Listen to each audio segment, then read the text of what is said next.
Nous allons voter, le groupe écologiste, contre l'attribution du nom de Claude Goasguen à une place parisienne, en raison de ses multiples comportements et déclarations relevant du racisme, du sexisme, de l'homophobie, du classisme.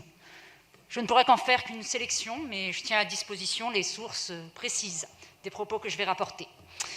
D'autres avant moi ont pointé des propos relevant du racisme. En 2016, il déclare sur LCP, puis Twitter, « Nous avons un problème avec les Maghrébins ».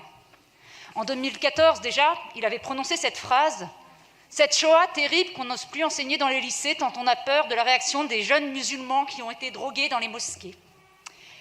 Elle lui avait valu une citation à comparaître pour diffamation par le Conseil français du culte musulman, et le MRAP avait également porté plainte pour propos racistes anti-musulmans.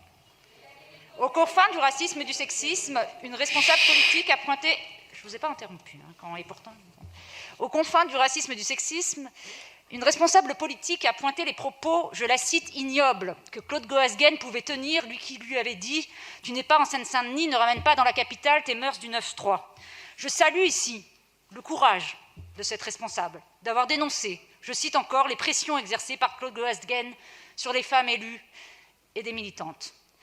J'espère que vous entendez ces mots et que vous mesurez la responsabilité qui serait la vôtre à attribuer le nom de cette place à Claude Goasguen. Pensez aussi et soutien rétroactif à Annie Hidalgo, qui avait été, lors d'une réunion tenue dans le 16e arrondissement, la cible de terribles insultes sexistes qui avaient provoqué un éclat de rire de Claude Goasguen sur un plateau de télévision.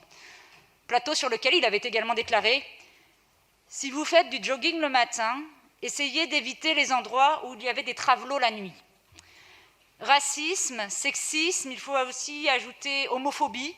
Là encore, d'autres que moi l'ont pointé, notamment pendant les débats de 99 sur le Pacs.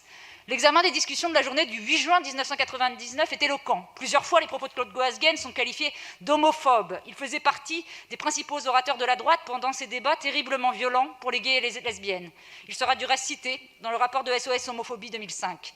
À nouveau, pendant les discussions sur le mariage pour tous, Claude Goasguen sera remarqué par son zèle. C'est d'ailleurs le deuxième sujet qui l'occupe le plus pendant sa mandature, entre 2012 et 2017. Là encore, d'autres que moi, comme Yann Brossa, ont pointé la participation de Claude Goasguen aux manifs pour tous d'un « Au cas où nous aurions un doute, Claude Goasguen nous rappelle qu'il ne manque aucune manif homophobe ». Des militants, un ancien président d'ACT UP, ont rappelé après sa mort que, je cite, « Goasguen a pourri la vie des homosexuels. Ses croisades politiques visaient à piétiner notre dignité. Il a compromis des actions de prévention contre le sida, mettant en danger nos vies. Le rappeler, ce n'est pas se réjouir de sa mort, sauf quand vous soutenez son homophobie. » Fin de citation.